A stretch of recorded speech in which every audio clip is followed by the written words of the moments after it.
everybody.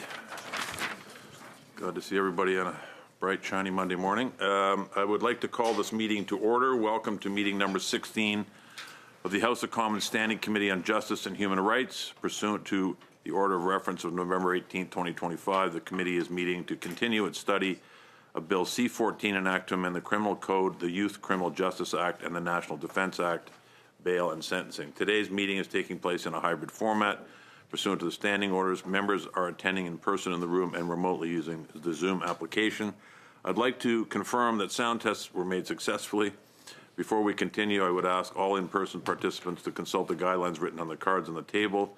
These measures are in place to help prevent audio and feedback incidents and to protect the health and safety of all participants, including and especially the interpreters.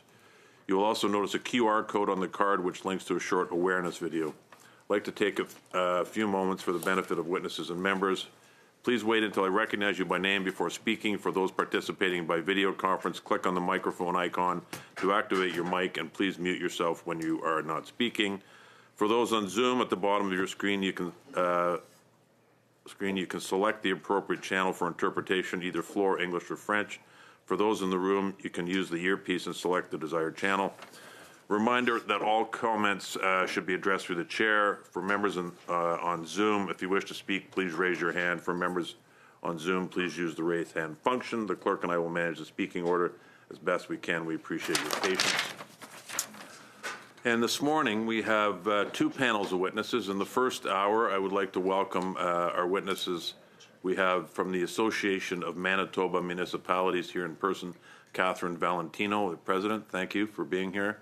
Online, we have from the Canadian Urban Transit Association, Michael Atlas is the honorary counsel, and also with us this morning from the National Police Federation's President Brian Sauvé. So welcome to the witnesses. Pleased you're being here. We're pleased you're here. This is a very important piece of legislation, which I know is the opinion of everybody in this room. And I should point out it's also the opinion of all of the premiers from across the country who on Friday issued a joint statement encouraging us to pass Bill C-14 expeditiously, to use their words. So I'm glad everybody is enthused about it. And in that vein, I just want to let the members know that on Wednesday we will be starting at 3:30, not 4:30, and we have resources for more than we should need, but until 1 in the morning, I'm told. Mr. Brock? Mr. Chair, that could be problematic. I think we have 4 votes after QP. It's subject to votes, of course. Right. Okay. Yeah, I mean, the reason we were starting 4:30 regularly was because of votes, so it may end up being that case. At 3:30, as soon as the votes are done, put it that way. Will there be witnesses to start, or? And we have 2 hours of witnesses to start Wednesday, and then we'll go right into clause by clause. So on that note, I will open the floor to the witnesses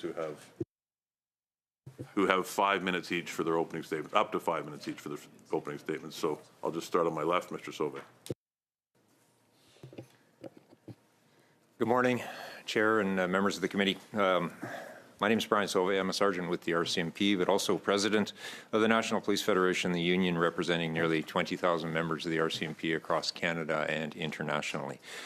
Thank you for the opportunity to appear today to discuss Bill C-14. Our members see every day the impact that a small number of high-risk repeat violent offenders have on community safety. They also see the strain placed on victims, witnesses, and frontline police officers when those individuals are repeatedly released, breach their conditions, and quickly return to the streets. Bill C-14 is a meaningful step forward addressing this reality. The NPF supports the bill's clarification that public safety must be explicitly weighed in bail decisions. This aligns the law more closely with what police encounter on the ground. Individuals with lengthy criminal histories, repeated breaches of court orders, and escalating patterns of violence too often cycle through the system under conditions that prove ineffective or unenforceable. We also support the targeted expansion of reverse onus provisions for serious violent and weapons-related offenses. In clearly high-risk situations, it is reasonable and appropriate to require the accused to demonstrate why their release would not endanger the public. This change promotes greater consistency across the country and better reflects real-world risk. Additional measures in the bill, such as mandatory no weapons conditions for organized crime offenses and direction to consider whether an offense was random and unprovoked, further strengthen the public safety lens applied at bail. However, legislative reform on its own is not enough. Police officers are often the first decision makers in the bail process, making release or detention decisions shortly after arrest and frequently with incomplete information. The effectiveness of Bill C-14 will depend on whether police and courts have reliable, real-time access to an accused's outstanding charges, prior breaches, bail conditions, and patterns of violence across jurisdictions. National systems such as the Canadian Police and Information Centre are essential tools, but they were not designed to function as comprehensive real-time bail risk management platforms. Gaps or delays in data entry and sharing can lead to inappropriate releases and weaker bail positions before the courts. Modern, interoperable national information sharing is essential if the bill's public safety objectives are to be realized in practice. Stronger bail conditions must also be meaningfully enforced. Our members routinely rearrest the same individuals for repeated breaches, often with limited consequences. This cycle undermines public confidence and consumes significant police resources. Adequate supervision capacity, consistent breach enforcement, and clear feedback to police on court outcomes are critical. While provinces administer bail, federal leadership through coordination, funding, and national expectations can drive more consistent results. Finally, effective bail begins with effective investigations. Modern crime is increasingly digital. When police cannot lawfully and quickly access digital evidence, charges may not be laid, or critical information may be missing at bail hearings. Updating lawful access authorities is therefore a foundational public safety measure that complements the goals of this bill. In closing, the National Police Federation supports the central direction of Bill C-14 and its focus on protecting communities from repeat violent offending. Pairing these legislative reforms with modern information sharing, enforceable supervision, and lawful access to evidence, Canada can build a bail system that is fair, consistent, and genuinely protective of public safety. Thank you, Mr. Chair, and I look forward to any questions. Thank you, Mr. Sauvé. Ms. Valentino. Thank you very much, and thank you, everyone, for the opportunity to speak to you this morning. I'm Kathy Valentino, and first and foremost, I'm from the City of Thompson in northern Manitoba, next stop Churchill. I'm a city councillor there. We have the largest RCMP contract in the province of Manitoba. We're typically #1 in the Crime Severity Index. And I'm here today as the capacity of the President of the Association of Manitoba Municipalities, which represents all 137 municipalities across the province. The AMM is nonpartisan, and Manitoba municipalities are united in supporting legislation aimed at strengthening the public safety system and creating a far more effective justice system, because crime does not respect municipal boundaries or political lines. On behalf of the AMM, I wanted to attend in person to express my strong support for efforts to strengthen bail and sentencing provisions through Bill C-14. Across Manitoba, our residents are concerned about crime. Almost 9 in 10 support bail reform and criminal code changes to address repeat offending. 69% report being personally worried about crime. These concerns continue to grow as repeat offenders are frequently being released on bail. These risks are especially acute in Manitoba, which has among the highest violent crime rates in Canada. Municipalities have long warned about repeat prolific offenders being released on bail, and some recent tragedies underscore why. Last year, near the city of Portage la Prairie, Mayor Knox spoke publicly about a young woman who was tragically killed by an alleged impaired driver operating a stolen vehicle. At the time, the Manitoba RCMP had an arrest warrant for the accused for failing to comply with release conditions. More recently in Brandon, Manitoba's second largest city, Mayor Jeff Fawcett raised concerns after police responded to a machete assault near an elementary school, prompting a lockdown while the kids were on the playground. The accused was already under release conditions. And since 2021, breach and failure to comply charges in Brandon have increased by over 20%. Winnipeg has seen similar patterns. Mayor Scott Gillingham has pointed to an offender who, still just in his mid-20s, was convicted of 24 violent crimes over 11 years and violated bail or probation conditions 12 separate times. Taken together, these incidents underscore the need for strong reforms to deter crime and prioritize our public safety. Across Manitoba, our police are repeatedly arresting the same individuals and frontline workers, including our firefighters, paramedics, transit, hospital, and bylaw staff are regularly exposed to them. Being assaulted on the job is unacceptable, and it affects morale, retention, and service delivery. Bill C-14 must include strong protections for first responders, similar to those for peace officers. These includes higher penalties for aggravated assaults against paramedics, firefighters, and other frontline staff. We strongly are welcoming the bill's aggravating factor provisions. More broadly, this isn't about detaining people without reason or locking people up and throwing away the key. It's about recognizing patterns, assessing risk, and putting public safety first. Municipalities welcome the acknowledgement that bail reform is necessary. Proposed measures such as expanded reverse onus provisions and stronger sentencing tools are critical to our community's safety. Municipalities would also support broader measures to address repeat offending, including property and retail crimes. However, success will not be measured by this legislation alone.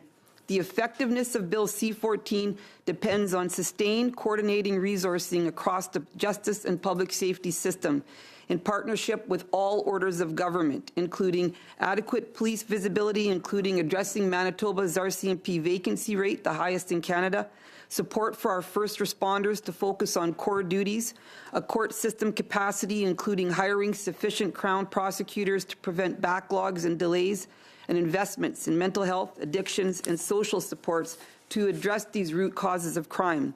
Ultimately, all of us here, we want a justice system that instills public confidence, one that protects our communities while remaining fair and effective. You all here, the committee, you have the opportunity to move Bill C-14 forward promptly. Crime does not respect political boundaries, and addressing it requires cooperation across governments. In closing, I thank you for your time and attention, and I too look forward to taking any questions from the committee. Thank you. Mrs. Valentino, thanks very much. Both of you are right on time, so which takes me to Mr. Atlas. You're online. You have the floor. Good morning, Chair, Vice Chairs, and members of the committee. I am Michael Atlas, Honorary Counsel for the Canadian Urban Transit Association, CUTA, and I'm also General Counsel for the Toronto Transit Commission. I'd like to begin by thanking you for allowing us to appear before the Standing Committee on Justice and Human Rights. We cannot talk about national public safety without talking about safety on public transit. That is why I'm here today to ask you to amend the criminal code, and more particularly section 269.01, to protect all transit workers from assaults by expanding the current protections which currently only apply to transit operators. As the government seeks to build a stronger Canada by amending the criminal code, this is an opportunity to address a long-standing issue for transit workers. Public transit is a shared public space, and it often reflects broader societal challenges, including the mental health crisis, substance use, and economic hardships. Across Canada, transit workers are routinely on the front lines of these realities, and unfortunately, they experience violence and harassment while carrying out their essential duties of providing critical transportation and mobility to the communities they serve. These incidents are growing in severity, affecting employees across every part of the transit system, including operators, station staff, maintenance workers, fare enforcement personnel, customer service agents, and transit security. For example, in 2025, assaults against TTC employees rose to a high of 40 incidents in one single month. That is 40 employees who may be your friends, family members, who left home, came to work, and were assaulted just for doing their job. With the support of the City of Toronto and the Province of Ontario, TTC has been making investments in safety by expanding frontline presence, partnering to launch the Toronto Police Services Neighborhood Community Officer Program, increasing visibility in stations, and more. We've seen the impact of these investments as customers' feelings of personal safety have risen to 62%, which is a 6-point increase from the previous year. However, assaults against transit workers continue to be a serious issue, impacting the well-being of our essential transit workers, not just in Toronto, but across the country. One assault against a transit employee is one too many. In response, the Canadian Urban Transit Association established a Transit Safety Task Force to examine the root cause of violence on transit and identify practical solutions. In 2023, the task force released a comprehensive set of recommendations focused on strengthening safety measures, improving incident responses, supporting workers after traumatic events, and working with governments and community partners to address broader societal factors. A key finding from this work is the need for clear legal recognition and protection for all transit workers. Currently, under Section 269.01 of the Criminal Code, assaults or threats against transit operators are treated as an aggravating factor at sentencing. However, this protection applies very narrowly, limited only to vehicle operators directly employed in driving a bus, train, or other transit vehicle. It does not extend to the many other frontline transit employees who interact with the public daily and face similarly risks of assault. Our ask is very simple. Expand Section 269.01 to include all transit workers who, in the performance of their duties, and not limit its application just to transit operators. In May 2024, Member of Parliament Bartosz Czagor introduced Bill C-395, which passed first reading, but unfortunately did not advance further. The bill proposed a targeted amendment to Section 269.01 to strengthen sentencing provision for assaults or threats against all transit workers. This change, replacing the term transit operator with transit workers, is simple but significant. It would ensure that all transit workers, not only vehicle operators, are formally recognized as facing elevated risk while performing their essential public duties. All transit workers play a vital role in ensuring the safety of customers and making customers feel safe. They are often the first on the scene during assaults, medical emergencies, and other crises. They protect passengers, they de-escalate volatile situations, and they call for assistance. Assaults against transit workers have serious physical and psychological impacts. They contribute to burnout and make it more difficult for transit agencies to recruit and retain workers. Other frontline public workers receive explicit legal recognition when assaulted in the course of their duties. Transit workers face comparable risks, yet the criminal code does not consistently reflect that reality. This issue has received broad political support, with members from both government and the opposition recognizing the importance of protecting transit workers. Safe public transit is essential to our economy, our communities, and our climate objectives, and it depends on a workforce that feels safe and supported. There's also strong support from transit unions, including the Amalgamated Transit Union. Workers have been clear. Legal clarity matters. Explicit recognition of their role and the risks they face reinforce that violence against them will be treated with seriousness it deserves. Ultimately, this amendment is more than sentencing. It is about confidence. Transit workers need to know that the law is on their side before an incident occurs. We encourage the government to take this opportunity to protect workers, because when transit workers are safe, Canadians are safe.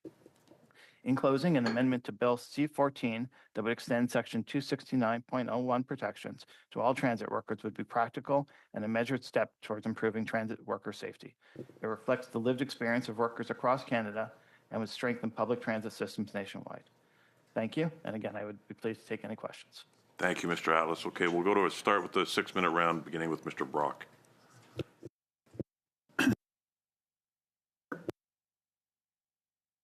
This is for your attendance today. Mr. Sauvé, C-14 is marketed by this government as a bundle of sweeping reforms. In reality, Canada and law enforcement are not getting this. The bill's stated objective is to make stricter bail laws and address violent and repeat offending and organized crime, and tougher sentencing laws for serious and violent crimes.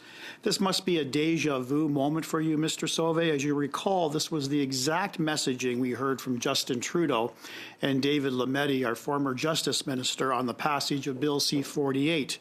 Both promised Canadians and law enforcement that they were listening, and adding more reverse onus charges to serious criminal offences would lead to a greater number of violent repeat offenders being detained. The explosion of criminality over the last 3 years proves this government's approach was wrong. Although you are on record of being supportive of C-48 as being a positive first step, are you now guarded with C-14's addition of more reverse onus provisions to criminal charges? Not at all guarded. First step leads to second step, which hopefully leads to third step. And I think we're also on record about talking about how when you talk about bail and the administration of justice, it is a partnership. Would you agree with me on 48, there was no second and third step by this government? Well, what I'm suggesting is here we are at the second step. A second attempt, maybe even a third attempt at bail reform. Started with the disastrous addition of the principle of restraint in Bill C-75. C-48 was a failure. Let's hope 14 brings necessary changes to law enforcement and Canadians. Regarding bail, 14 attempts to diffuse outrage for the principle of restraint that requires judges to release the accused at the earliest opportunity on the least restrictive conditions. It adds a line to clarify the principle does not require the accused to be released. Do you agree that Canadian judges already know that principle? I think you would have to ask judges about that question, and I'm just a cop. Over 50 pages long, C-14 only addresses a sentence increase to one criminal offense. Over the course of 10 years, violent crime is up 55%, firearm crime up 130%, and sexual assaults up 75%, to name a few. Yet this tone-deaf government saw fit to increase the penalty for contempt of court from 6 months to 2 years less 1 day. Contempt of court is the refusal of a witness under subpoena to attend court to give evidence. In your decade-long career in policing, how many contempt of court investigations were you involved in?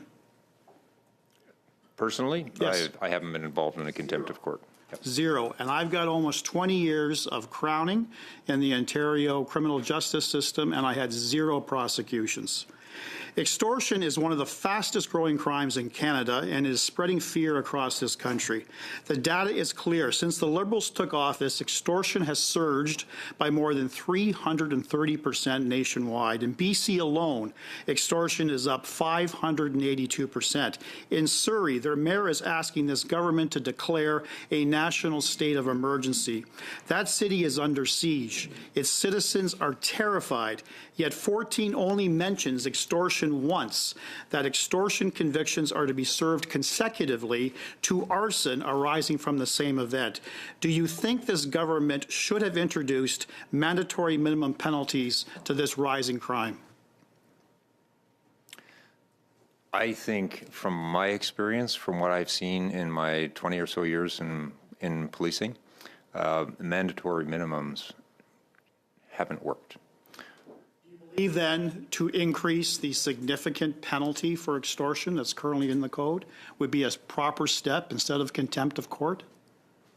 Well, I thought we were here to talk about bail reform. But it's not just bail reform, it's the bail and sentencing reform package. That's the title of C-14. If you don't want to opine on that, officer, that's fine. Or sorry, Mr. Sauvé. Do you think the government missed the mark in not legislating in C-14 consecutive sentences for child sexual offenders? When we talk about consecutive sentences, again, I would love to see consecutive sentences. As you know, Justin Bourque was the recipient of consecutive sentences which were overturned to be concurrent sentences not less than a year and a half ago. So I think in that perspective, I would prefer to see consecutive sentencing for egregious crimes.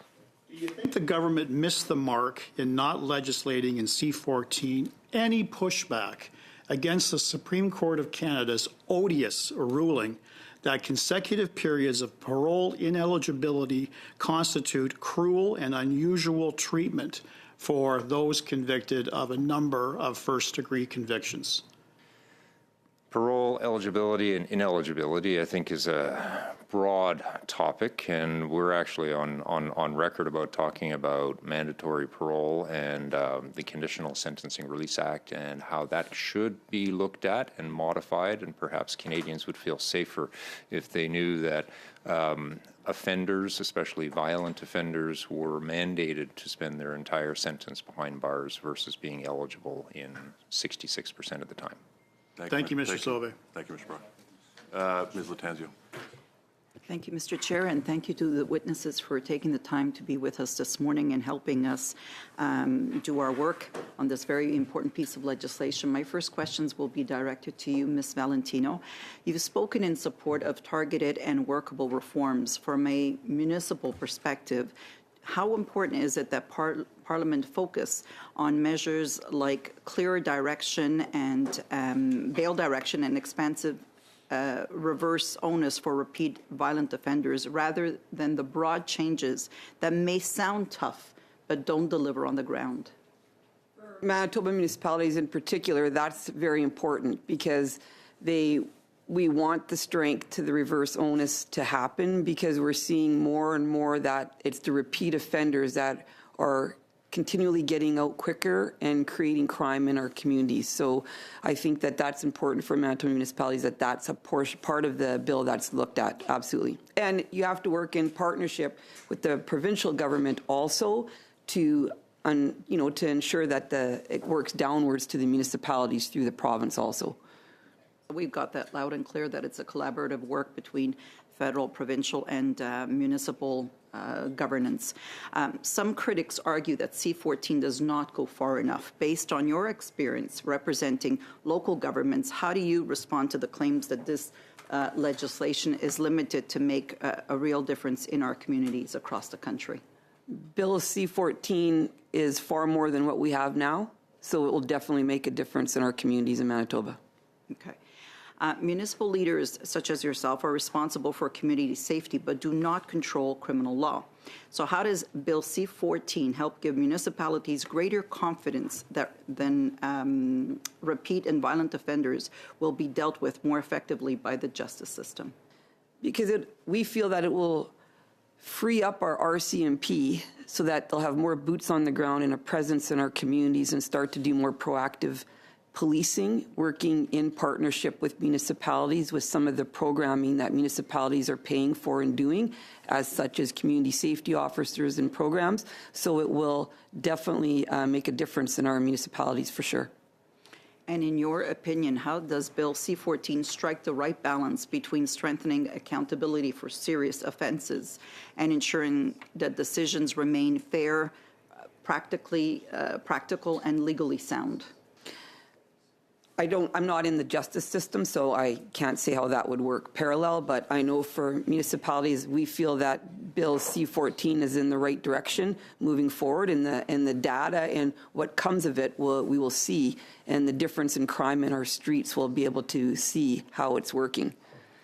And what would you say to Parliament about the importance of moving Bill C-14 through committee efficiently so municipalities and communities can see these changes implemented without unnecessary delays? We want the committee to move this bill forward very promptly and very quickly. And some of the real-life examples that I've spoken to, we're actually seeing, innocent people that are now dying because of repeat offenders getting out quickly. So it will make a difference, and it can make a difference quickly, and lives will be saved if we can move this bill forward to make our streets safer, especially in Manitoba that I'm speaking for. Thank you. Mr. Sauvé, over to you. So in your opening remarks, you spoke about resources. So Bill C-14 is one step to a broader public safety solution. You have also spoken about the need for better coordination and resources. Can you explain why it is important that provinces and territories also play their role in implementing these reforms and supporting police? Certainly, and I'll use just one simple example. I was in New Brunswick a couple of months ago, and their pretrial detention facilities are running at 153% vacancy. So a judge, a judicial justice of the Peace, a Crown, will have to take that in consideration as they think about bail and sending someone maintaining someone in custody or releasing them on bail.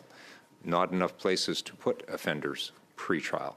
So that's a provincial investment, a requirement for a provincial investment, but also, it could be a federal leadership thing where you guys take the ball and you start running with it.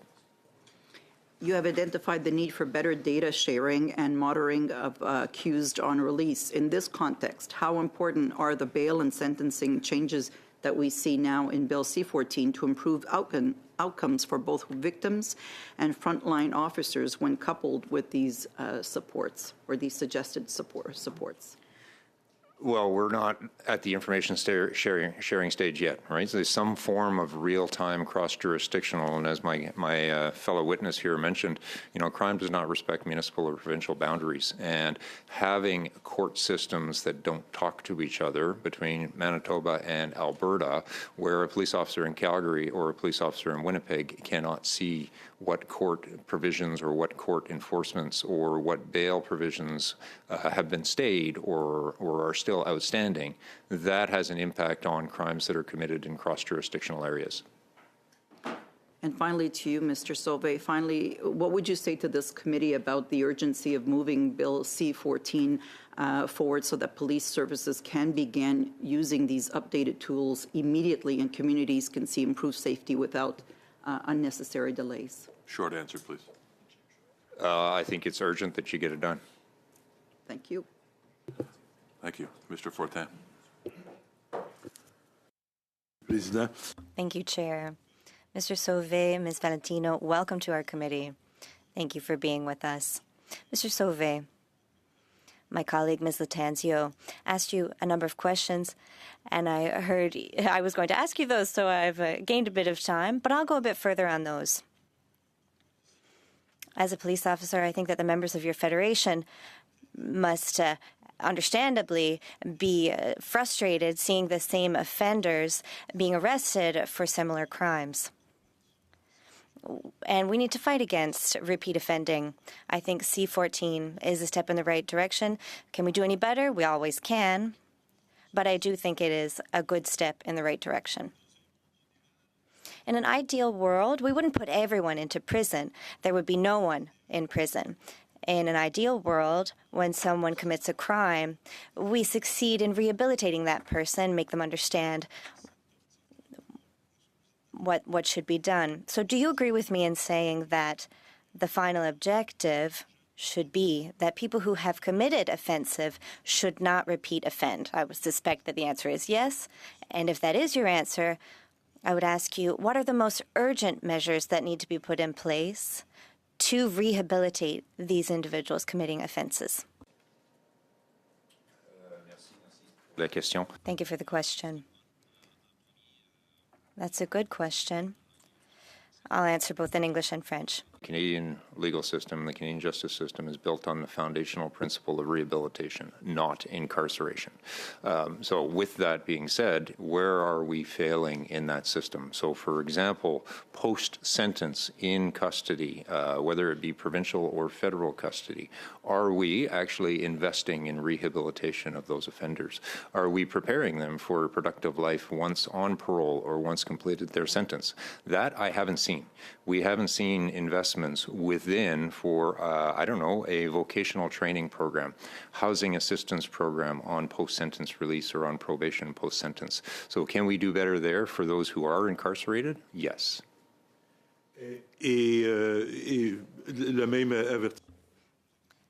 And I'll ask you this question in French, but please feel fully free to answer in English. But which measures exactly?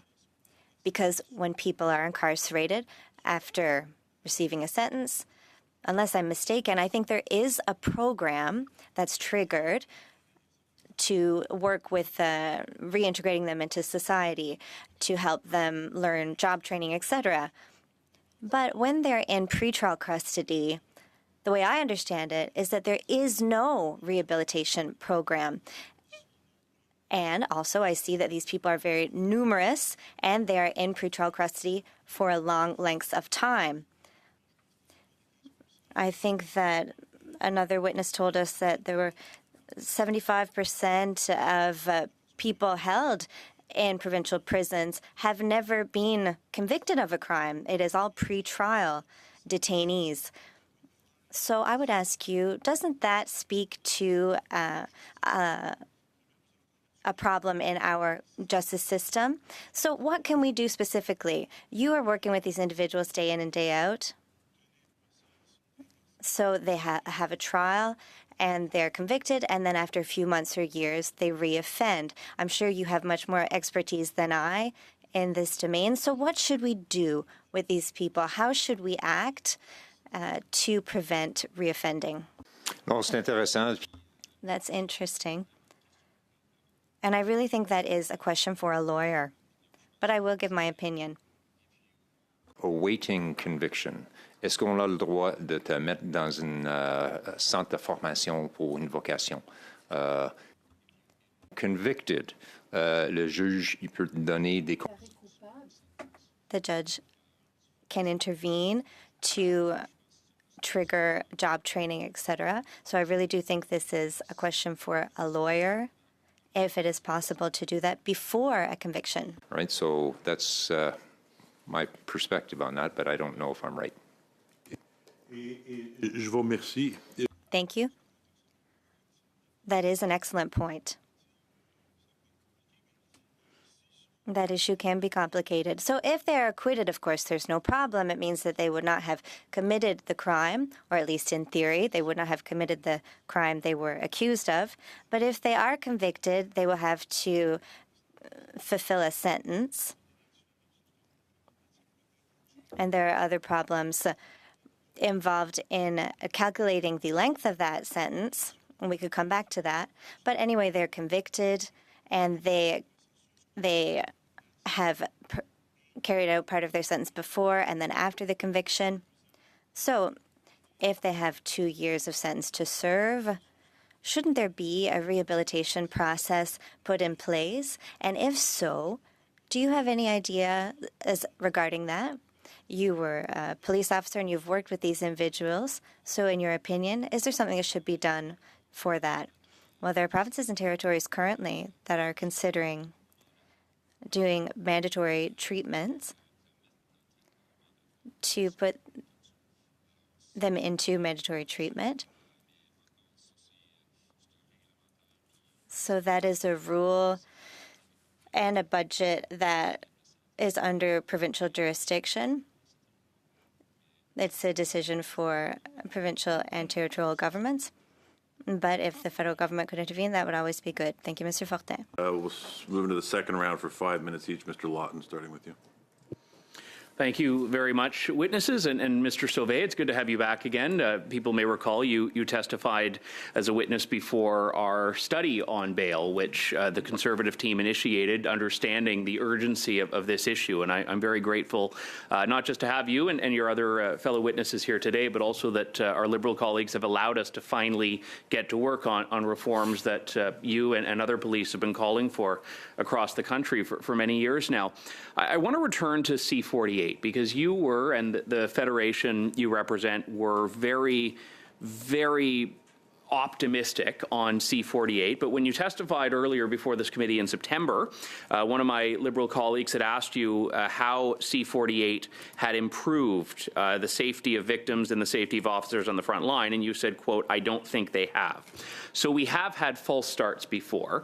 If we are to take our cues from your experience in this regard, how can we make sure that this bill, C-14, is not retreading old ground in that sense? How can we make sure that this is actually living up to the promises? That's the challenge, and whether it's C-75, C-48, or C-14, and we've said in numerous submissions as well as numerous pieces of testimony that, this justice system, when you're talking about bail or you're talking about sentencing, it's a joint partnership. The federal government can lead and govern with respect to the criminal code, but your provinces and territories administer. And without their joint partnership and funding for adequate Crown attorneys, adequate judges, adequate pretrial detention facilities, adequate probation officers, adequate resources to administer, then we're setting ourselves up to fail, regardless of what system we put in place in the code. recognizing that sadly in my role I can only deal with the issues that are in federal jurisdiction, in this context the code, you indicated that you view C-14 as a second step, but you suggested in your earlier response to Mr. Brock that there should be a third step beyond that. So if we are to get this right, what should be in the bill that's not in the bill? What would you like to see building off of this? Well, when I speak about a third step, so if we're talking about first step, C-48, now we're C-14, second step.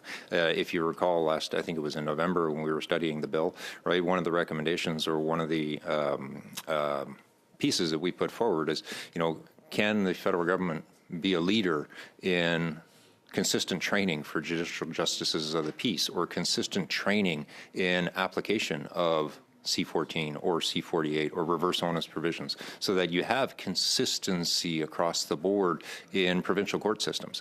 You could convene a meeting of, instead of a first minister's meeting, you convene a first attorney general's meeting, so that there is consistency across the board, and every police officer and every court across the land is actually operating from the same premise. The NPF has previously recommended ensuring that bail hearings are only presided over by justices of the peace that have legal background. Is that something that you would like to have seen in C-14, and perhaps something that could be included as an amendment in the criminal code that you would welcome?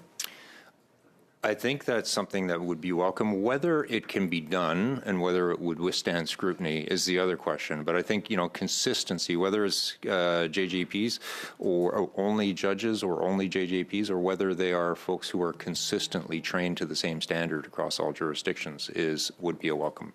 I've heard anecdotally from officers that I've spoken to in my riding that they do see a very clear connection between the really bad bail decisions that we hear about that often make the news and cases that were presided over by JPs rather than judges. Is that consistent with your experience as well?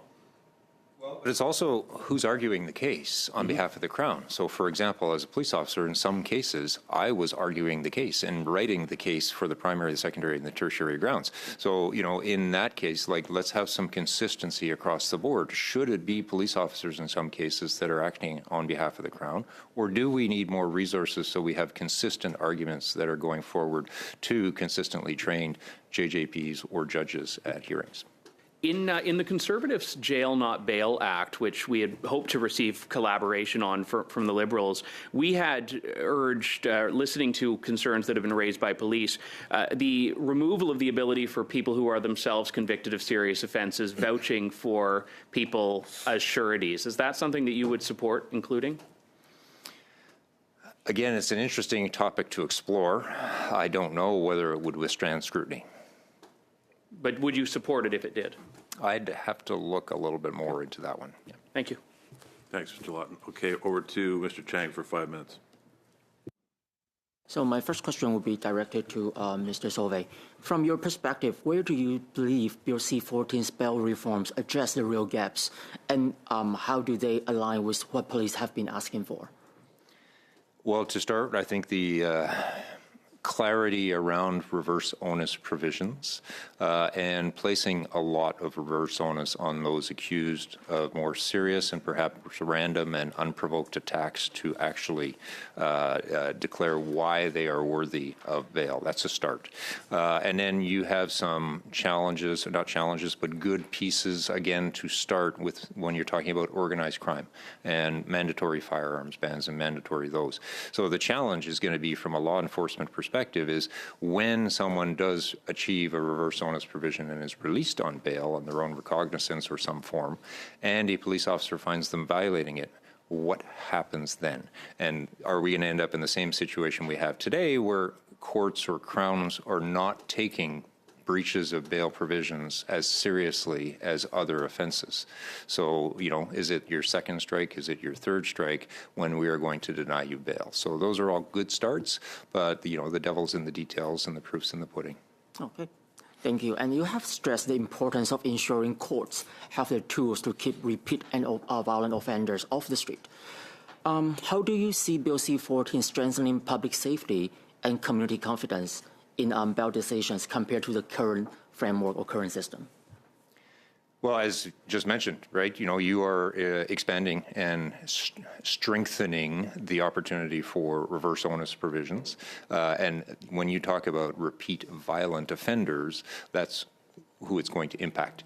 And those are the ones that are going to be seeing a more difficult road to achieve bail than just your average everyday first offender. Final question to you is that would you urge all parties to pass this Bill C-14 as soon as possible to protect Canadians? I would. Thank you. So my next question goes to Mr. Atlas. Looking specifically at the bill's bail reform for repeat and violent offenses, can you acknowledge how these changes strengthen the ability of court to better manage risks in communities, including transit systems? So really, the suggested change that we're talking about is really just for transit workers, and to try to make sure that the criminal code recognizes transit workers in the same way that they recognize transit operators. But to answer your question, I don't speak for CUDA on this issue, as it's outside the bounds of CUDA, but myself, I would agree that it does help municipalities. Thank you. You represent transit agencies that work closely with municipal and provincial partners. How important is it that provinces and local governments play their part in enforcement, support, and implementation rather than expecting the federal bail reform alone to solve all complex transit safety issues?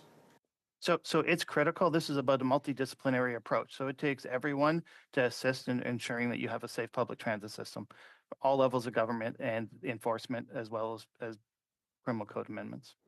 Okay.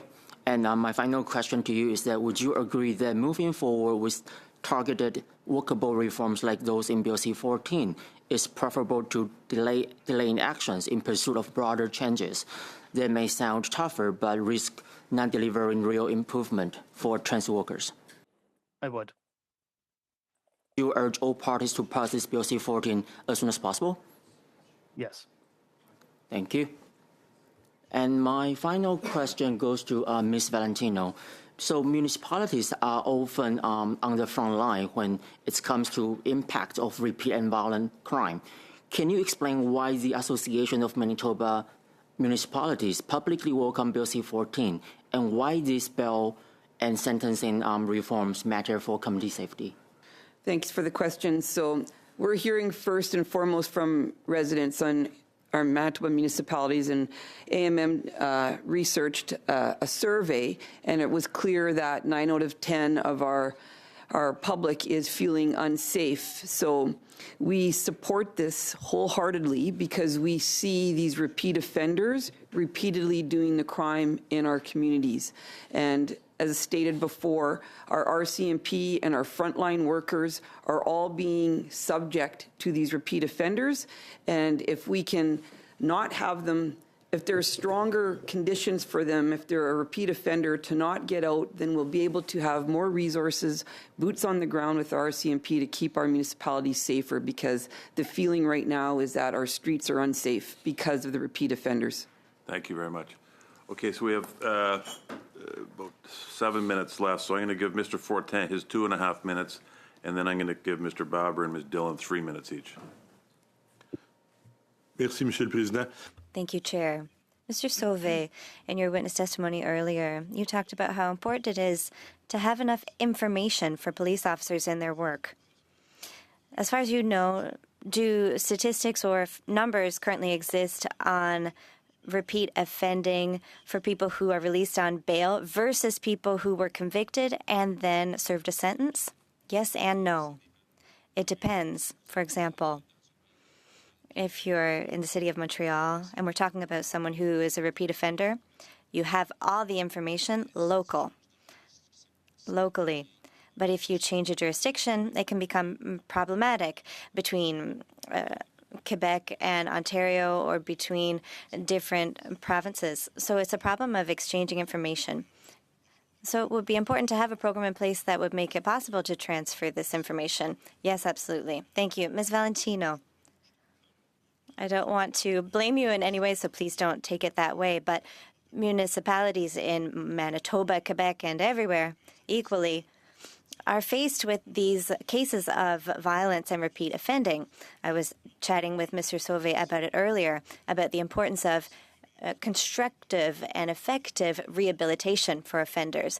Unfortunately, it's not always available. We just have a few seconds left, but in your opinion, what can be done where there is not enough investment in this rehabilitation above and beyond funding? Are there other reasons for why that is happening? Sure. So I think that it speaks to it clearly that it takes all orders of government that have to make this work and have a little bit of skin in the game. So the federal government, the provincial governments, and then the municipalities also. If we're talking about some kind of reform or programs, municipalities are already doing that on their own and on their own dime for their taxpayers. They're creating programs in their communities to try and, get at-risk youth to do low-cost recreation things. So they're already trying programs of rehabilitation for criminals and for keeping their streets safe. Thank you. And quickly, can you talk to us about crimes committed by adolescents, by teenagers in your region? Mr. Fortin, we're out of time, unfortunately. I'm sorry. We need time for translation, Mr. Chair. I know. I've given you a little bit of extra time. Thank actually, you. But yeah. Merci. Fortunately, I don't make the rules. I just have the unfortunate and unenviable task of enforcing them. So, okay. So I understand. 3 minutes, and then Ms. Dillon for 3 minutes. Ms. Short, so we'll try and go quick. Mr. Atlas, welcome. I understand you are legal counsel for the Toronto Transit Commission. That is correct. I got into provincial politics about a decade ago because I'm very passionate about the TTC. It's been my lifetime work to try and connect Shepherd West Subway Station and the Shepherd Yonge Subway Station, which crosses through my riding of York Centre and the great riding of Willowdale. I certainly hope that maybe you can try and assist me with that. I am also a member of that same riding. I'm honored to represent you. Mr. Atlas, I noticed a CBC article from November 26, 2025, that says that in the last decade, physical assaults are up 160% on the TTC, and all violent crime is up 127%. That's notably since the year 2015. Does that sound right? So I don't know the numbers, but yes, it's definitely increased. I can think of something that happened at 2015, that is the election of this present Liberal government, but is there another reason why do you believe that we see such an uptick of violence on the TTC? I don't know if I have an answer for that. I think when you look at how we're trying to solve the problem, you're looking at it through multiple different approaches. You're looking at mental health crisis, you're looking at substance abuse, and you're looking at homelessness.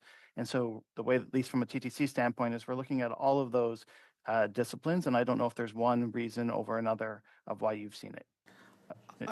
I used to take the subway to work every day, both when I worked downtown and when I worked at Queen's Park. But unfortunately, because of all the incidents, the subway is just simply no longer reliable in the city of Toronto. I did look at the mental health component. According to the Toronto Sun, 1 out of every 4 incidents where a person is involved is due to a mental health issue. To your knowledge, is that addressed in Bill C-14? I'm not aware of that being addressed. Not addressed. I want to ask you about special constables. How is that working out, or do you believe that they need greater law enforcement ability, or they need to be armed, perhaps? No, I personally don't think they need to be armed. I think special constables do a great job of providing safe and secure transit system. So I don't necessarily think they need to be carry weapons. It's very sad to me that in the city of Toronto, parents no longer feel safe for their children to take the TTC on their own. I think the TTC is such a landmark in our city, and it's very, very sad that we're here today. And I also note that primarily the mental health component of this has gone up after the pandemic response. Is that correct? That would be, I think that's the perception, yes. I just want to reiterate that the TTC remains a safe system, so you can encourage your friends' kids to continue to take TTC. Thank you, Mr. Baber. Ms. Dillon, over to you for 3 minutes. Thank you, Mr. Chair. I will start with Mr. Solvay. Thank you for your testimony, Mr. Solvay. You were being questioned about your experience as a police officer, as an officer, and you said something interesting. You said in your experience, you did not see mandatory minimum sentences as being a deterrent. Can you please expand a little bit on that? Thank you. Yeah, I'm not against mandatory minimum sentencing, and I think most police officers are not against mandatory minimum sentencing. My experience has been it's very difficult at trial or with a Crown to proceed and make the argument for a mandatory minimum sentencing or for a judge to award a mandatory minimum sentence. So that's been my experience. We've tried on a number of occasions and haven't been successful. It's an extremely uphill battle. And you said that you spoke about data gathering and sharing. Can you talk to us a little bit about what you would see more helpful to prevent restrictive territorial jurisdictions? Because you've mentioned a few times that it's very important that there's a collaborative effort across Canada. If you can talk to us about that. If we just talk about one jurisdiction, so for example, all of my experience in the Lower Mainland of British Columbia, so the BC court system operates on one software platform, which is fine. And we arrest someone for break and enter. They are released on bail because it's a first offense. Over the next several weeks before their court appearance, they violate that bail or they breach their conditions for whatever reason. So by the time they deal with the substantive offense of break and enter, which might lead to a guilty plea in exchange for a stay of proceedings on the numerous breach of bail violations, all a police officer is going to see on a next offense or the next time someone commits a crime is the conviction for the break and enter. They won't see the fact that they were charged and had stays of proceedings on the numerous bail violations.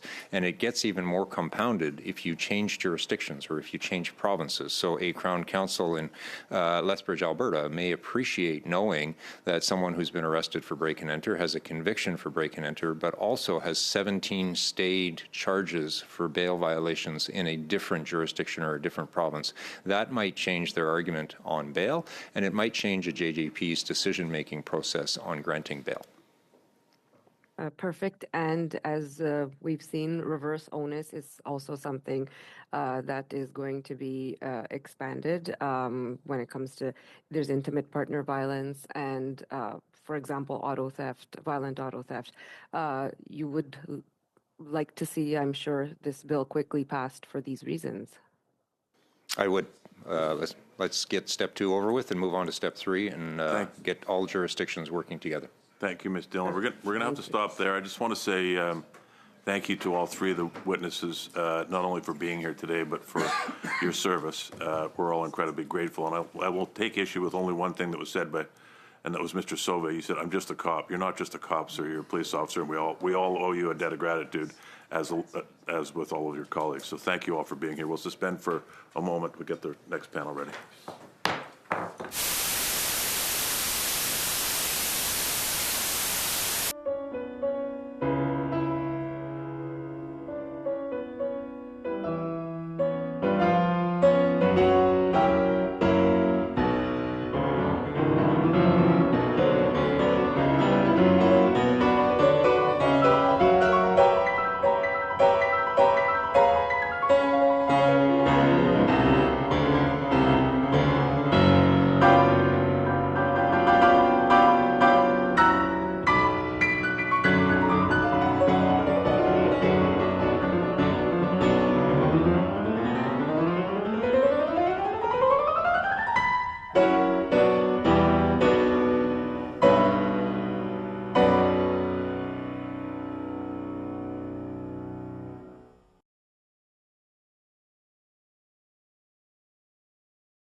criminal lawyer with Amur and Murias, Inc. And, of course, with us in person is we have Dr. Kelly Sundberg, Professor, Mount Royal University. I want to welcome you here today, or welcome you back, as the case may be, and just say we're very grateful for taking the time to join us today. Each of you has up to 5 minutes for opening remarks. And Dr. Sundberg, since you're in the room and I'm looking at you, I'll turn the floor over to you. Thank you very much. Mr. Chair, honorable members of the committee, thank you for inviting me to appear before you again to speak on on bail and sentencing reform as presented in Bill C-14.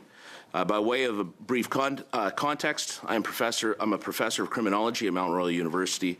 My work has long focused on border security, immigration enforcement, and transnational crime, alongside scholarship on policing, public safety, and security.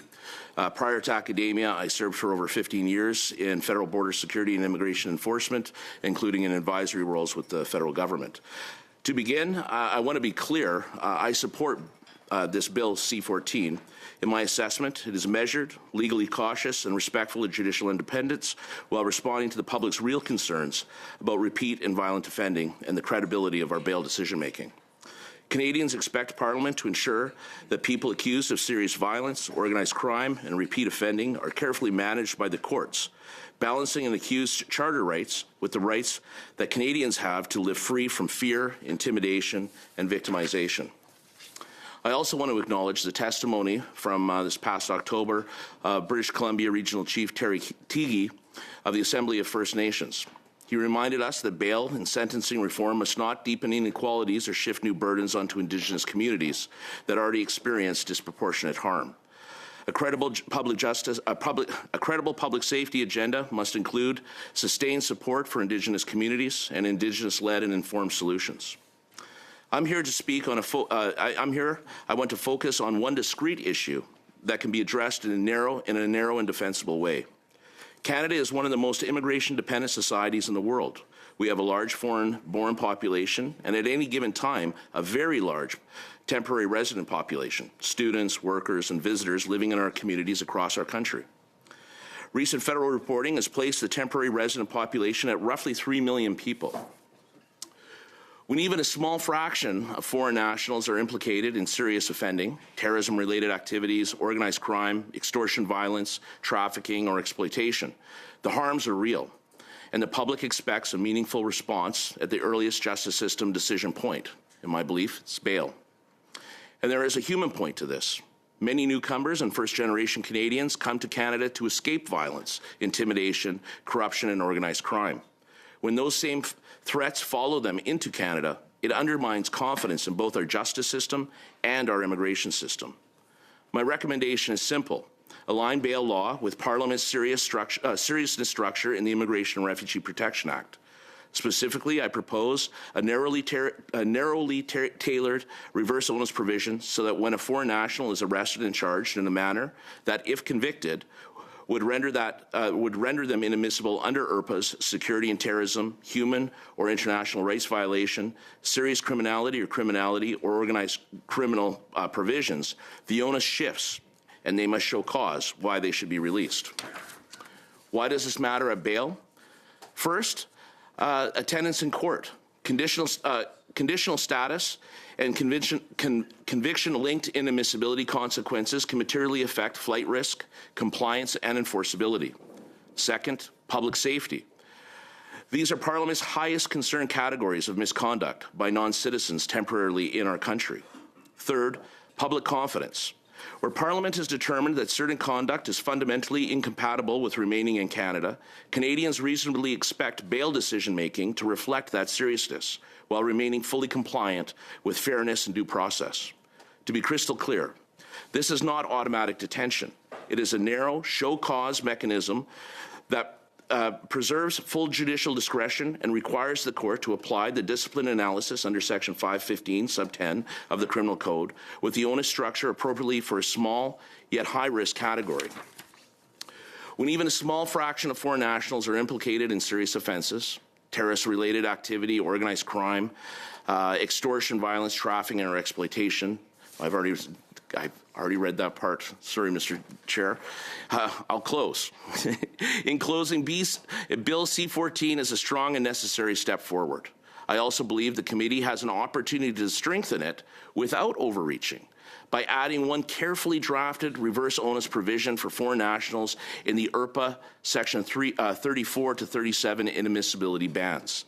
Again, to give effect to my earlier stated recommendations, I propose wording consistent with what I provided this committee in the written response last week, namely that a new reverse onus paragraph be added to Section 515(6)(a) of the Criminal Code.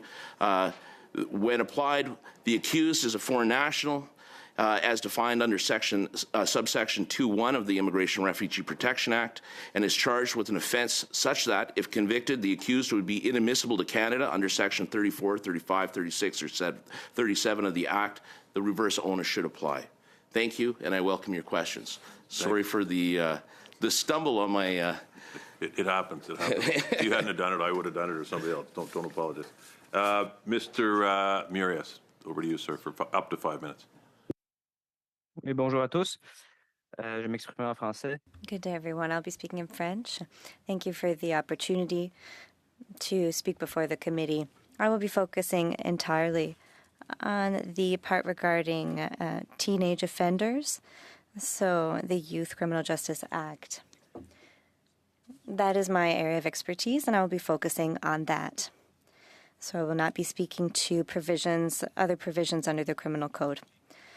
I have been working with this demographic for 14 years. I am very passionate about my work. And we have seen a big change over those past 14 years in the offenders and the profile of young people who end up before the courts. I would also like to start by saying that there are a number of positive things in the Youth Criminal Justice Act. It came into force in 2003, and we have observed many positive effects. And in C-14, there are also positive implications for this act. So there are some dispositions that do need to be updated on the Youth Criminal Justice Act. I think they can be updated, and this would make it possible to better respect the act.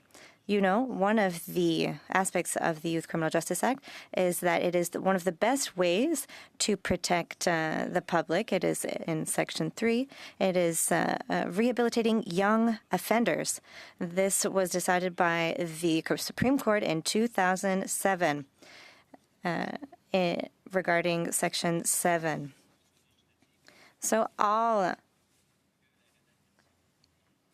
law in general must respect this preventive principle as being the most effective way of protecting the public. It is also moral. And we know that quick and effective and intensive intervention is the most effective way to stop young offenders from reoffending. We know that that is what is effective. It's not a political issue. It is proven by data.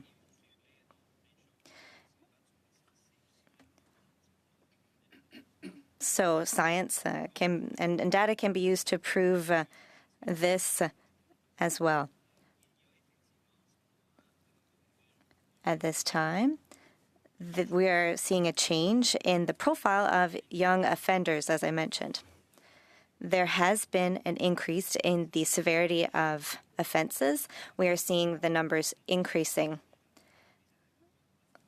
Since the year 2000, there was a decrease, but more recently we have seen an uptick again in crimes committed by youth. Here are some measures that I believe we can put in place. The first change would be to change the definition of violent crime. What is currently proposed, in my opinion, is not the most effective because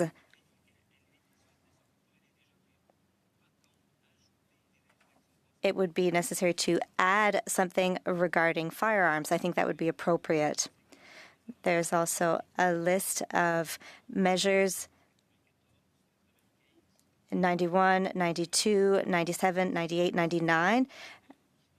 and 101 and 102 sections of the Criminal Code that should be included regarding firearms. This would stop us from having to use an exceptional provision 3119. So if we modified this definition of violent crime, we should include wording around firearms.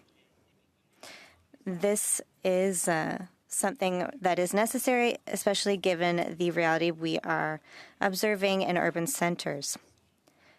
Next, I would like to speak to weekend custody, for example. That is very closely linked to provincial and territorial resources. So I would also propose an amendment in that section so that there is no condition, so it would effectively make this the same as it would be for adult offenders. We know that there is a program that works and it yields results, and it is a program. I'm going to have to stop you there. If you'll have an opportunity to answer some questions shortly. Mr. Copeland, over to you for up to 5 minutes, please. Chair, members of the committee, thank you for the invitation. Let me begin with a simple but important point. Canada's public safety issues are real, but bail is not the primary problem. The real issues are repeat violent offenders and the expanding reach of organized crime. We need to address organized crime and national security gaps in enforcement and prosecution, reduce excessive judicial discretion, and pursue selective expansion of non-custodial sentencing options. Over the past decade, we've seen a sustained increase in violent crime, heightened public concern about repeat and dangerous offenders, and growing frustration with what appears to be inconsistent and lenient outcomes. But these causes aren't reducible to one factor. They include Supreme Court jurisprudence, particularly Jordan, which is a one-size-all solution imposed by courts that ought to have been studied and enacted by Parliament for case timelines. It has forced speed at the expense of substance and resulted in thousands of stayed or withdrawn cases. Court backlogs and delay, which inflate remand populations, as already been mentioned today, which actually harden offenders. Organized crime and national security-linked criminality, which our tools at present are poorly designed to address. And the striking down of hundreds of mandatory minimums without replacement architecture, and a sentencing framework that relies heavily on broad principles but offers little structured guidance, leaving room for too much discretion and unpredictability in the law as a result. Bail decisions sit downstream of all of this. Bill C-14 responds to real public anxiety, particularly around repeat violent offending, and some of its sentencing amendments may help at the margins. But deterrence ultimately comes from consistency, predictability, and certainty of enforcement and punishment, which are affected by many other things. If we just crack down on bail without fixing sentencing, prosecution practices, and enforcement capacity, we don't get deterrence, we get more remand, more delay, and less legitimacy. And we, in fact, have seen this after Bill C-48's introduction. Excessive reliance on pretrial detention can worsen outcomes, swelling remand populations, putting pressure to plead out, and sentences, if it gets to that stage, get effectively commuted by time served in these dysfunctional conditions. One of the core problems in our criminal law is that the principles and purposes structure affords too much discretion, which undermines predictability and deterrence.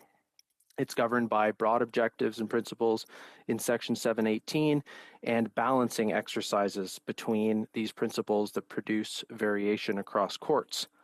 Past sentencing commissions in Canada warned about this problem and examined UK-style sentencing guidelines, not rigid grids, but structured ranges and offense-specific guidance, but these were not ultimately adopted. And so we have too much unpredictability, weak denunciation for serious crime, and diminished public confidence as a result. So if Parliament wants to address violent repeating effectively, I would suggest 4 priorities. First, organized crime and national security. Our definition of organized crime is too narrow and difficult to prove. Canada should move toward a pattern-based framework similar to US-style RICO tools. We should create targeted exemptions for Stinchcombe disclosure rules and Jordan case timelines when organized crime and national security thresholds are in play. These are tools that our allies have, which make Canada a target for organized crime and foreign state actors that's being actively exploited and is evident in the rising number of organized crime groups operating here.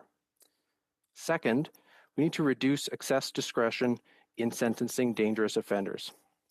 If Canada will not adopt sentencing guidelines, then Parliament should at least rebalance Section 718's application for serious, repeat, and violent offences, and make clear that denunciation and deterrence must be given primary consideration for more types of charges, language that Parliament has used before and somewhat in this bill for other offence categories.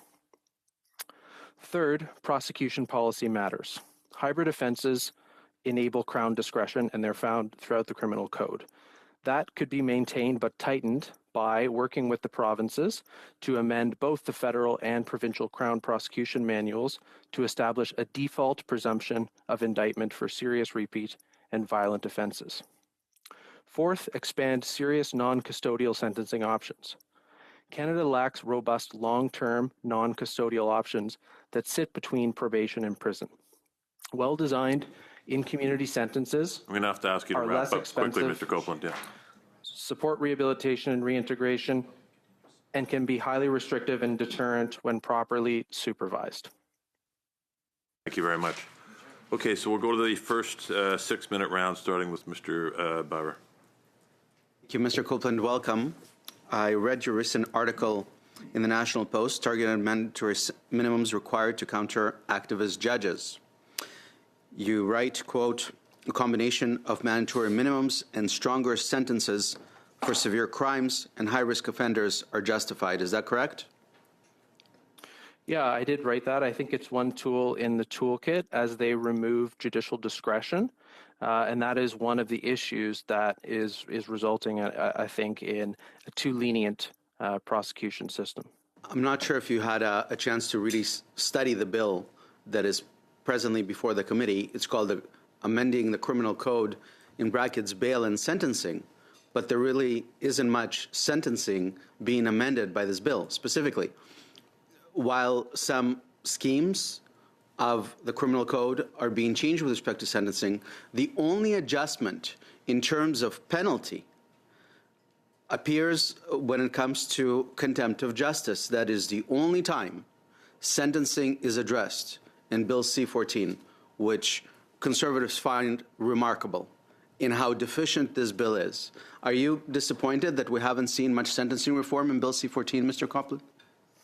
Yeah, I have written about this before. I think certainly bail is an issue and it needs to be addressed. But when we just focus on bail through the creation of these reverse onuses, you can end up swelling the remand population and not affecting sentencing. And so, as I've indicated in a few of these suggestions provided, we can remove judicial discretion while maintaining it in appropriate ways to make sentencing more predictable and effective. It's important to note that sentences prescribed by the criminal code or handed down by the judiciary often end up not being the sentences served by those convicted and sentenced to those sentences, in that there's pretrial custody time, often 2-for-1, and these days, in some cases, 3-for-1. And you also have essentially an automatic eligibility for parole after a third of the sentence.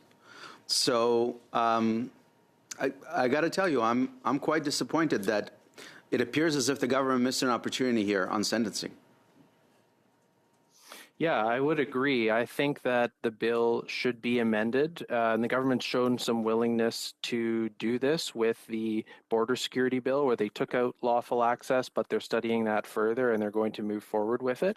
So I suggest that significant amendments to the sentencing regime are undertaken. Again, a significant one would be for a whole host of serious, dangerous offenses, change the prioritization of the principles, not just tweaking a few as they've done here.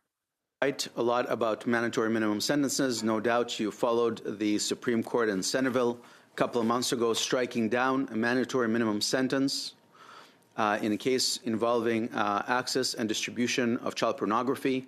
Horrendous set of facts, horrendous materials in possession of those two accused. And apparently, the Supreme Court, I must say majority of the Supreme Court, thought that a mandatory minimum sentence would be unconstitutional here, and that would be 1 year for possession or access. We see nothing on that in Bill C-14. We now see Bill C-16, which I anticipate will come to this committee at some point as well. And in that respect, we do see the government, in fact, watering down the mandatory minimum sentencing provision in that they propose a safety valve where there would be automatic litigation of the constitutional principle that a punishment cannot be cruel and unusual every single time, and allow a judge discretion not to apply the mandatory minimum. How do you feel about that? Yeah, I think so. First of all, the case was decided upon this use of a reasonable hypothetical scenario, which are facts not before the court, which I think points to a larger issue here that to properly bring mandatory minimums into the law, you do have to account for the presence of the charter and the philosophy that's prevalent among large numbers of judges on the bench, which I think leaves room for improvement. But there are other options to introduce mandatory minimums but have narrower types of exemptions. So there are a number of factors that you could stipulate wherein a judge could then enact their discretion that doesn't go as far as what's being put forward here.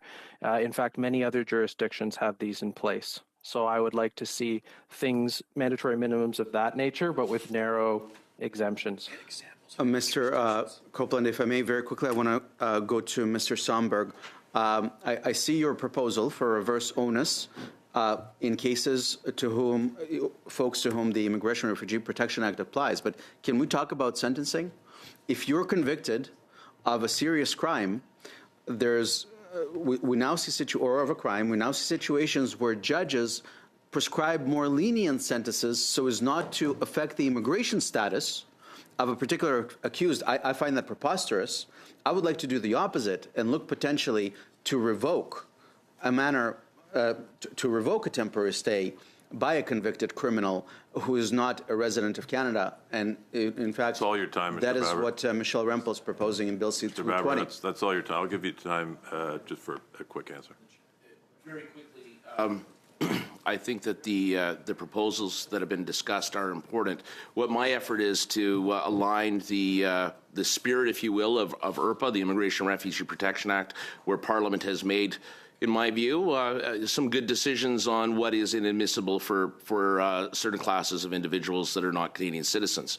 And having an incongruency between how the courts deal with a matter and how the immigration program deals with a matter of criminality, I think when we see this conflict in many respects, where we do see justices that are purposely reducing sentences to ensure that someone doesn't fall into the IRPA, in my regard, or in my view, is problematic, and in many respects is somewhat schizophrenic in a way, where we have one side of the legislation and the IRPA saying one thing, and then we see the criminal code saying another thing, and I think that we need to bring alignment. Thank you. Thank you, Mr. Mr. Chang. Dr. Somberg, thank you for your service. Just last week, every First Minister in Canada, including Conservative premiers, released a joint statement calling on Parliament to move forward on bail and sentencing reform to better protect Canadians and strengthen public safety. Given that level of unanimous federal and provincial agreement, do you accept that Bill C-14 represents a necessary and broadly supported step in responding to the concerns provinces and communities have raised? I do, and I do believe that the fact that we're having this meeting today, that Bill C-4 was put to the side so that this very important bill, C-14, can be addressed, is a testament to the members of this committee and across the board looking at issues. Are we achieving what everybody wants? Perhaps not, but at least there's some movement forward, and it shows Canadians that there is an urgency that their voices voices have been heard, in my view, that Canadians believe their voices are being heard, and that when we see cooperation between across the parties at the federal level and across the provincial governments in achieving a resolve, I think this is a very positive move. And part of what we're doing and what we're talking about with Bill C-14 is truly about rebuilding trust and credibility in our system, and this is an important first step. So I think it's positive. I see it as a positive move, and we need more of it. Okay, so my second question would be, the joint statement was clear that government at all levels expect actions, not delays, on bail and sentencing. So do you agree that targeted reforms like those in Bill C-14, with a focus on repeat and violent offending while respecting core justice principles, are the kind of responsible actions First Ministers are calling for Parliament to deliver now, and why? I do. I think that Mr. Barber brought a good point with regards to the sentencing. The Bill C-14 is very much about bail, not so much about sentencing. Nevertheless, one step at a time, and I think that it's very positive to see that there's earnest and for some probably uncomfortable discussion about moving forward so that we can find that balance between an individual's rights and the incredible importance of ensuring safer communities and protecting Canadians from violence, harm, organized crime. And we do need to do more, and we need to do better. And I do see a positive move forward, frankly. Thank you. Dr. Sundberg, when this committee studied bail and sentencing in full last year, Conservatives themselves invited Mr. Eric Goldkind, a very senior and experienced criminal lawyer from Toronto. Mr. Goldkind told this committee that the principle of restraint is a very good thing, and that Canada should be very proud of how it treats even the worst among us. Given that principle of restraint does not require judges to release accused and has never meant mandatory release, do you agree with Mr. Goldkind that restraint has an important place in our justice system, even as we take steps to better protect communities from repeat and violent offenders? I think when we see discretion, when we see how in different jurisdictions and in different courts matters are applied, there is a concerning level of inconsistency.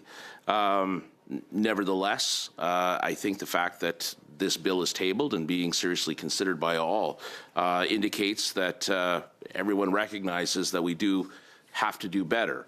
And moving forward, I do think that we have perhaps been too liberal in our approach, and we do need to rein in some aspects of our criminal code to and what we're speaking with reverse onus. I think it's very important. Nevertheless, I do think it's important to keep in mind that we and Canadians should know that there is a large percentage of those who sit in our various correctional facilities across this country are there awaiting trial. But the concern comes into when we have omnibus sentencing, where a lot of the charges that would otherwise be put on the record are dealt with separately or brought in, and that can cause some confusion for Canadians. And really about what this should be about is assuring Canadians that the considerations of their public safety and security are being seriously considered. And I can see that some of the inconsistency would lead a number of Canadians to feel otherwise. My final question to you is that would you urge all parties to pass this Bill C-14 as soon as possible?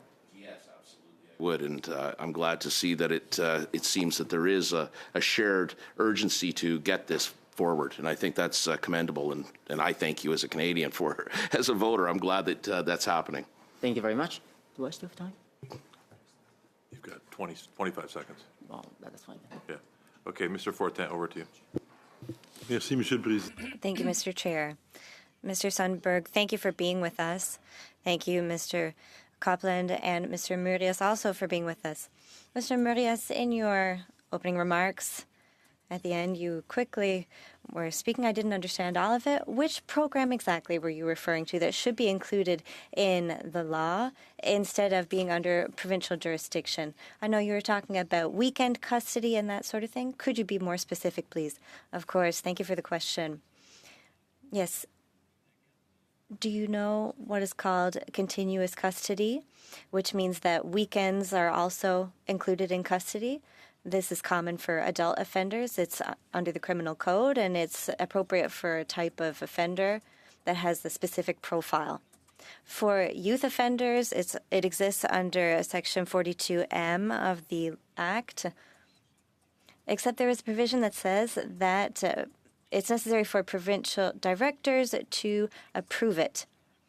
So that existed until 2013, 2014, particularly in Montreal, and it was exceptionally effective.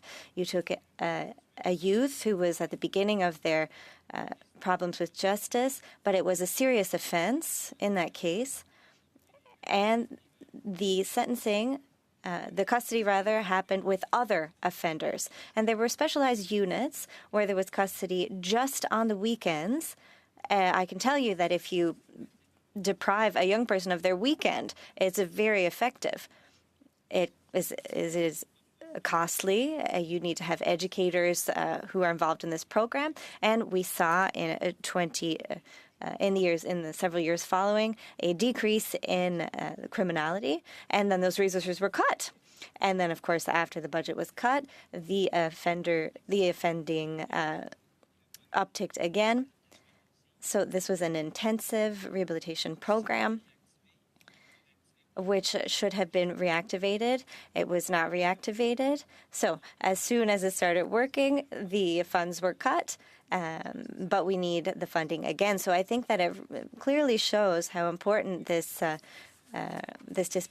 provision is, and what a bad decision it was to cut funding for it. It is a good opportunity now to rectify that and to make it mandatory for provinces to provide this type of custody for youth.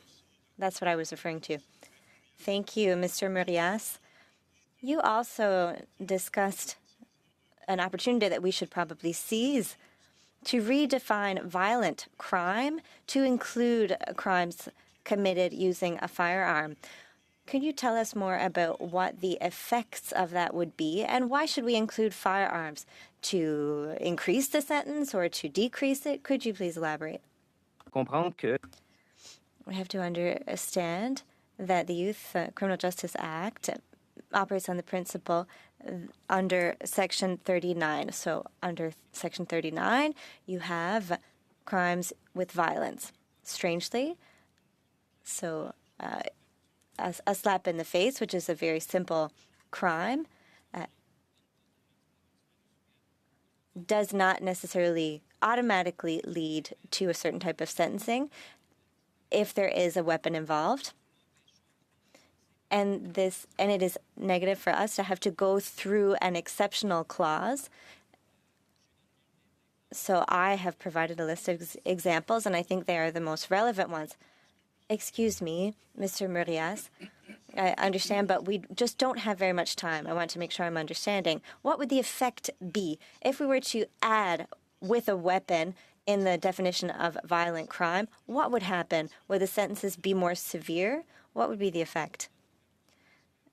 It would open the door to having crime with possession of a firearm lead automatically to a custody instead of having to go through a long and complex procedure. It must be done, and it is absolutely blatant that that there is this gap in the law. We absolutely have to rectify it. Thank you very much, Mr. Murias. Professor Sundberg, I was listening to you, and your testimony was very interesting. This is your first time at the committee, and it was very interesting to hear you. I have a question for you. Underlying all of this, what is the effect of minimal sentencing on the rate of crime? So, obviously, someone who's about to carry out a crime doesn't go to check the criminal code first to find out what their sentence could be. So, if we take away mandatory minimums or add them in, what would the effects be? It's interesting, and I apologize that I can't respond in French. It's an interesting, when we think of deterrence, the research is quite sound that deterrence works because people are scared of getting caught. If sentencing were the solution, I think if on the extreme side in the state of Texas, where they have the death penalty, and it's quite swift, certain, and a significant outcome in Texas, we would see no homicide if it were in fact the issue of the outcome or the sentence. To that end, though, it's the fear of apprehension and the fear of being caught and then facing consequences, which is really that point that research would show ensures people experience that general deterrence. On a specific deterrence, however, when we think of an individual, then the sentence does play a role and their experience through the process. So if it's protracted... Thank you. Mr. Fortin, sorry. We just have a few seconds left. We're gonna go a bit past 1, but we'll get the entire second round in, so we'll do 5-minute rounds starting with Mr. Gill. Good afternoon, and thanks to all the witnesses. My question to Mr. Copeland, extortion is a rising crisis at all levels, including my city of Brampton. Resident and business owners are scared. We know that most of these crimes are being committed by repeat violent offenders. Do you think this bill has the proper penalties to stop the extortion crime wave my community is experiencing? No, thank you for the question. Ultimately, I would repeat what I've stated earlier, which is that the bill's focus remains too narrowly on bail, and they need to revisit it and modify sentencing provisions. I would like to see greater consideration for guidelines rather than principles and purposes. Now, this is a major undertaking, but it has been recommended before and was not adopted. This would remove some judicial discretion. I think other ways of doing it are by ensuring that deterrence and public safety principles are given priority among the other priorities and purposes that can be looked at in the criminal code for a much larger range of offenses. That would go some way to improving sentencing. Would stronger sentence for repeat offenders be an effective way to combat the extortion crisis? I think so, I'd be happy to build on the comments by Mr. Sunderland. He's quite right that deterrence is not just a factor of severity of sentence; it's predictability and swiftness of enforcement. And so, prosecution capacity, enforcement capacity are very important there. Court delays, but predictability at the judicial level, and we're talking about the criminal code here, is something under our control, under the government's control through this legislation. And so things like mandatory minimums, like moving to guidelines rather than principles, making sentencing outcomes more certain, also amending the Crown Prosecution Manual to create presumptions that certain serious, violent, and repeat offenses are prosecuted by indictment rather than summarily. These can go some way to getting there. Next question is, you mentioned that our law and order problems are a lot bigger than bail. In Brampton, one of our issues is illegal firearms. Almost all of them are smuggled in from south of the border. Does this bill do anything to stop the flood of illegal firearms in Canadian cities?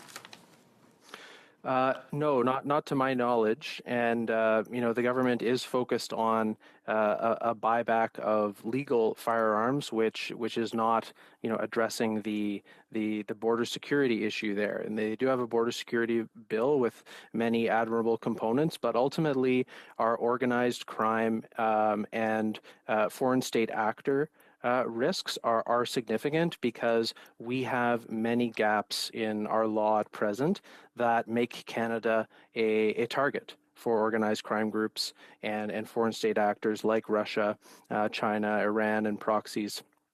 to operate in. And so I put forward a number of proposals earlier at committee today and in past writing that we look at exemptions to the Stinchcombe disclosure requirements that we know our allies are not sharing sensitive information because they must be disclosed through the hearings. So unlike our allies, we don't have the same type of capacity to ensure that is secure.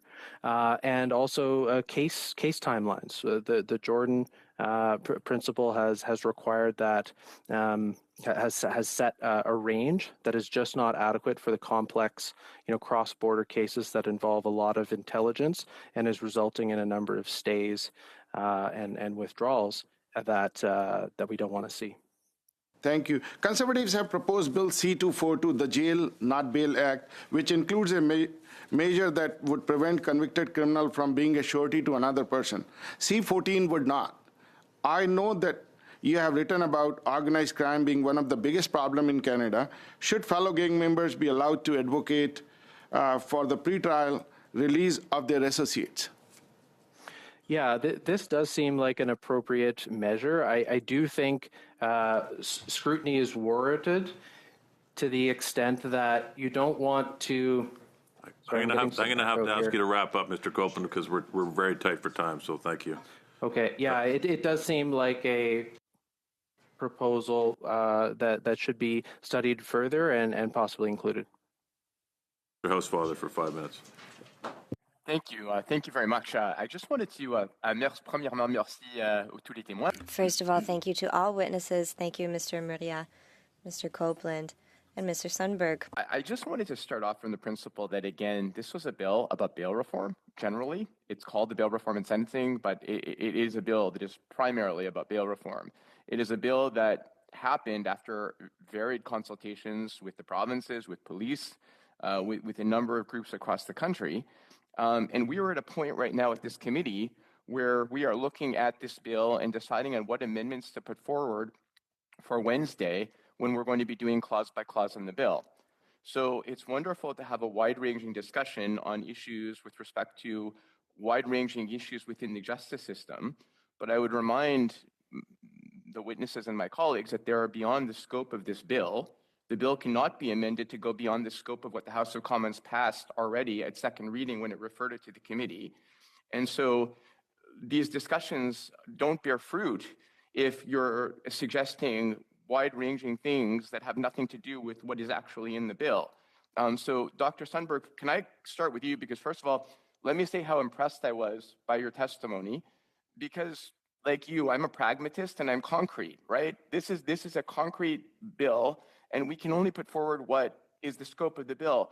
And I really was very intrigued by what you said about the discrepancy between the immigration law and this bill. So could you, because I think you've presumed we've all received your document, but unless it's been translated, we don't get it. Can you talk to us a little bit in more detail about the amendment you proposed and what clause it would be? And just go over it in more detail so I have it in my head? Point of order. Mr. Lawton. So I just would appreciate some direction from you, Chair. Our witnesses have been very forthright in their thoughts on what is in the bill and also what should have been in the bill. And I'm worried that Mr. Housefather's question is directing witnesses to basically say that they can't identify shortcomings that they believe should have been in the bill or amendments that they believe would improve the bill. Thank you, Mr. Lawton. Okay, please answer the question. I'll be very brief. I know that the time is of essence. My view of the bill, thinking of bail, and when I spoke to this committee in October, and some of the discussion around the issue or the incongruency between foreign nationals and the concerns that foreign nationals are engaged in the concerns, Mr. Gill, that you were speaking of with extortion, that we've seen this becoming quite an issue from coast to coast in this country. So my thought was, this is about bail. There's one aspect that I thought could be surgically adjusted, simply aligning the provisions of the Immigration and Refugee Protection Act, which Parliament has already, I mean, that bill since 2001 or 2002, I believe, by simply saying that any foreign national, so I'm not talking about permanent residents, I'm talking about those who are temporarily here, that if they are arrested and charged with an offense under 34, 35, 36, or 37, which are security grounds, human and international rights violations, serious criminality and organized crime, and if the offense that they were arrested and charged with, if they were convicted, would result in them becoming inadmissible to Canada under one of those four provisions, then it would, by having the reverse onus, provides a trigger point or a point of interjection where the police can now have some connection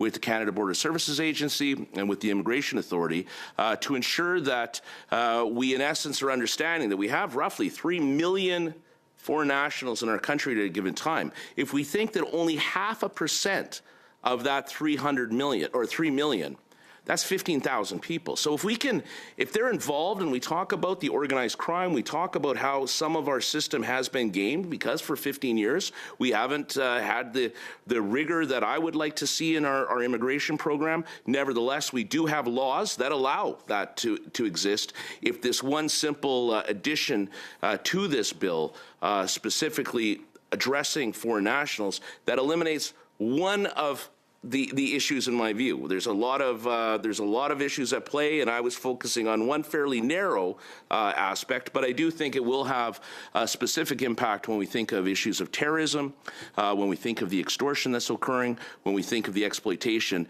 And I do see it as a way of building trust in our system where those who came to Canada, who were fleeing countries because of these concerns, can know that the home that they now call Canada protects them from the threats that they were escaping from before. So I thought it was a surgical implant into the legislation, and there you go.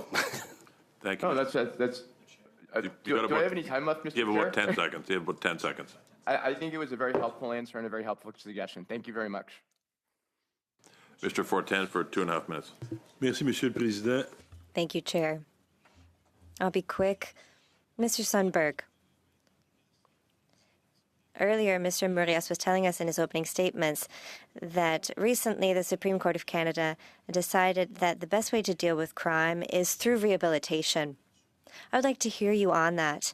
In your opinion, is enough being done in terms of rehabilitation, or should more be done? And if so, what should be done to eliminate or reduce crime in our society? Wonderful question. Thank you. My answer is no. We're not doing enough. I always have wonderful questions. The problem is I don't have time. I think when we reflecting on and it's kept in my mind the testimony of Regional Chief Terry Teegee from the Assembly of First Nations from British Columbia, when he was mentioning the unforeseen circumstances where we changed law and how this could impact our Indigenous communities. That's where I see the lacking of resources. If we can have more rehabilitation programs, especially towards First Nations youth, we will have a significant impact and get greatest value out of this. Et pour les jeunes délinquants? And for youth offenders? Young offenders especially. And I think when we look at young men in this country who end up in our criminal justice system, we need to do more. And the fact that we still see in 2026 such a high number of young male offenders, especially coming from many from Indigenous communities, it's an indication we need to do more. Je sais plus combien de secondes, mais très peu. Vous avez... I only have a few seconds left. So you said that the death penalty has an impact on reducing crime. I just want to make sure I'm understanding you. So having 2 or 3 years of minimum penalty, what effect would that have? I actually was saying that the death penalty in Texas is an example of where it doesn't fit. But with if we can truly focus and put resources into young offenders, we are saving money in the long run. And if we target it towards the demographics that are most impacted by our criminal justice system and the lacking of resources, it would be from our young Indigenous First Nations youth across this country. And by helping them, we're helping not just those communities, but all of Canada, and we're taking the stresses off our system in a manner that is benefiting those who need it and those who unfortunately are most pronounced in our justice system, young Indigenous men. And by giving the resources and increasing the resources, we will see returns tenfold, both with the vibrance and the benefits to those communities where those young men come from. And Thank you. Merci. we need to do something. Thank you, Mr. Fortin. Mr. Lawton, for 5 minutes.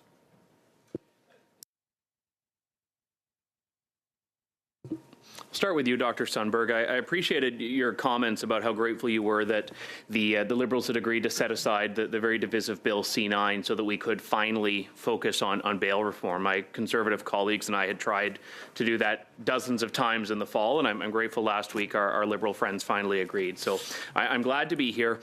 Let me ask you about the comments you made previously where you said we have a watered-down criminal justice system that is focused more on making excuses for why people committed the bad things they did and how to reintegrate them quickly into society. This is, I think, a very important point, and we have heard from victims where there is no second chance. There is no application of legal theory. They have lost loved ones that they will never get back. The system cannot afford to get these things wrong. So beyond bail and sentencing, is there something we're missing in this discussion that needs to be front and center? Data. Communication. Thinking of the investment in ensuring that law enforcement professionals across this country have access and information that they can share with one another in a timely manner, that researchers like myself have access to data so that we can provide good insight and advice, and for the media so that they can inform Canadians of what's happening. We have such a stranglehold on our data around crime that it's such a hindrance for our ability, not just for the police to do their job, but for all of us. And I think if there is one touch point where I think that our Parliament could improve is taking a serious look at how we manage the information with regards to offenders, the decisions that are being made in our criminal justice system, and making data with regards to our criminal justice system much more available and transparent, as we see in the other Five Eyes. We are far behind in our release of data to those who need it. Thank you. It's the people's data. On Bill C-14, the Liberals have offered a clarification of the principle of restraint, which has become one of the biggest issues identified by law enforcement as having a large effect in why bail has become so easy. And even Ari Goldkind, who was referenced earlier by my colleague Mr. Chang, he as a defense lawyer said the principle of restraint has made it easier for him to get his clients off on bail. The problem we have here is that the government is saying right now that something different is being said by this than judges are reading into it. And I'm hoping you can help adjudicate this dispute, because law enforcement officials, when they come to us, are saying you can draw a direct line between Bill C-75, which codified the principle of restraint, and a lot of the decisions we now see that have really not made public safety the primary consideration. So who's right here? Wow. I think restraint is an important consideration, but it must be applied in a structured, consistent, and thoughtful manner. And I believe that some of the frustrations we see with a lot of Canadians is where it falls short. Again, I do believe it's important to point out that we have the majority of those who do go before a court on a charge will end up in a remand center, and that the issue, and I think Mr. Copeland did an excellent job in addressing this, is where we think of when it comes down to when we're doing the omnibus collection of charges, that often happens where a lot of information is lost, or the information that the police in one jurisdiction might want to know and rely on. It's the guidelines. I think Mr. Copeland's idea for focusing on developing guidelines and working on that, and the idea of the other witness who brought up the idea of having ministers' meetings with regards is also wise. Thank you. I just feel that we haven't been consistent, and we need to get that consistency, and that's what I feel Parliament has a responsibility to do. Thank you, Dr. Sundberg. I'll turn to you, Mr. Copeland. I have time for one further question here. We had heard from Minister Fraser last week that the reason Bill C-14 was not the Liberal government's first justice bill was because they wanted to get it right. But you've identified that this only tackles a very small subset of what you think is a broader set of challenges here. So how much of an impact do you think C-14 will make in light of your previous testimony today? Yeah, thank you for the question. What I'd say is I was involved with the development of Bill C-48, the provincial level. The provinces led the federal government to adopt it at the time. It was focused just on bail because it was Thank you, Mr. Copeland. I'm going to have to stop you there. In fact, we're not short on time. We're out of time. And in fact, we're well over past 1 o'clock. So I'm going to stop the meeting here. Just remind everybody we're starting at 3:30 on Wednesday, not 4:30. I'm told by our clerk that a number of amendments have been submitted. If there's any stragglers, get them in real quick, please. And I'll see everybody on Wednesday at 3:30. Meeting adjourned. And thank you. Sorry, last thing. Thank you to all three of our witnesses for coming today. I know this is not your first time. Really want to appreciate you taking the time. It means a lot to all of us and it's very helpful. Meeting adjourned.